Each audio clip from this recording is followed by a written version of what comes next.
ఆర్థిక శాఖ మంత్రి బుగ్గన రాజేంద్రనాథ్ పాపిలి మండలంలో ఎన్నికల ప్రచారం నిర్వహించారు. అందులో భాగంగా గార్లదిన్నె, రామరత్నగిరి, గోపాలనగరం, ఊటకొండ గ్రామాల్లో పర్యటించారు. గార్లదిన్నెలో కాంట్రాక్టర్ సీమ సుధాకర్ రెడ్డి, వీఆర్ఓ మల్లారెడ్డి అరాచకాలపై ధ్వజమెత్తారు.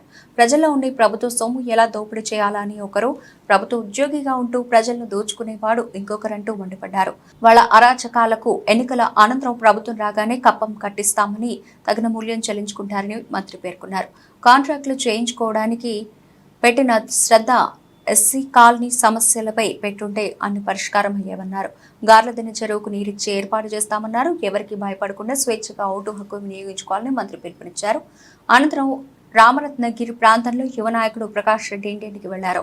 అక్కడ మహిళలకు ప్రభుత్వం చేసిన సంక్షేమ అభివృద్ధి గురించి వివరించారు. అనంతరం గోపాలనగరం గ్రామంలో పర్యటించారు.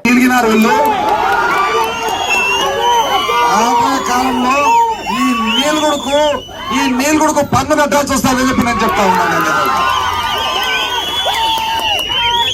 అంటే తెలివి వీళ్ళకే ఉండేది. అందరు నోట్లో ఏలేసుకున్నారు, వీళ్ళు మాత్రం అందరు చెవులో పూలు పెట్టేదానికి ఉంది అవకాశం. నిర్భయంగా ఉండండి.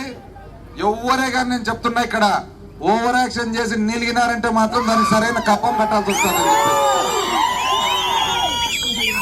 రాబోయే కాలంలో ఖచ్చితంగా ఎస్సీ కాలనీలో కాలువలు వేపిస్తాం, రోడ్లు వేపిస్తాం. గ్రామంలో కూడా ఎక్కడెక్కడైతే వీళ్ళకు అసలు ఆలోచన లేకుండా కాలువలు లేకుండా రోడ్లు వేసినారు అవన్నీ కూడా మళ్ళీ మార్చి కాలువలు వేపిస్తాం. ఇక్కడ ఉన్న చెరువుకు కూడా మన గార్లదిన్నె చెరువుకు కూడా నీళ్ళు వచ్చేటట్లు ఏర్పాటు చేస్తామని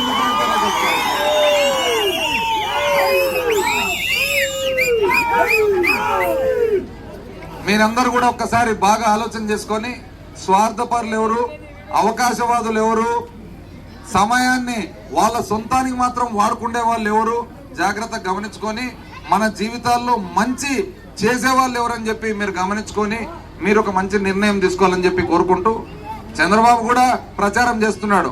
ప్రభుత్వ ఉద్యోగిగా ఉంటూ ప్రజల్నెట్లా దోచుకోవాలని చెప్పి ఈ మేధావి, ఇంకొక మేధావి వచ్చేసి ప్రజల్లో ఉంటూ ప్రభుత్వాన్ని ఎట్లా దోచుకోవాలని చెప్పి ఇంకొక మేధావి. ఒకరేమో ప్రభుత్వంలో ఉంటాడు, ప్రజలను దోచుకోవాలని చూస్తాడు. ఒకరేమో ప్రజల్లో ఉంటాడు, ప్రభుత్వాన్ని దోచుకోవాలని చూస్తాడు. వీళ్ళిద్దరు పగులు పూట మనకు కొట్లాడినట్లు కనపడుతుంది, రాత్రి మూట గుసగుసలు ఆడుకుంటారు.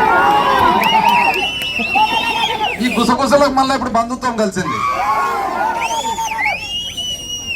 వీళ్ళు ఎంత స్వార్థపరులంటే ఎప్పుడైనా కానీ 5 సంవత్సరాలు ప్రభుత్వం ఉన్నప్పుడు ప్రభుత్వాన్ని వాడుకోవాలా, మళ్ళీ 5 సంవత్సరాలు ఎవరు వాడుకోవాలని చెప్పి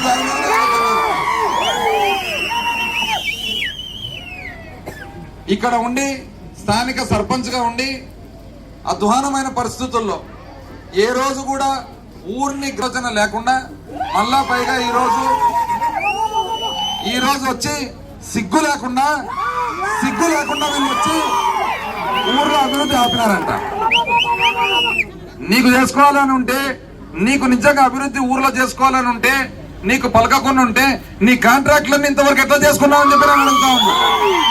అంటే నీ కాంట్రాక్టులు చేసుకునే దానికి నీకు నోరు వస్తుంది, నీ బిల్లులు చేసుకునే దానికి నీకు నోరు వస్తుంది, నీ సొంత సంపాదనకు నోరు వస్తుంది, కానీ ఎస్సీ కాలనీలో కాలువలు వేసుకోవాలని చెప్పి అడిగేదానికి నీకు నోరు రావాలి.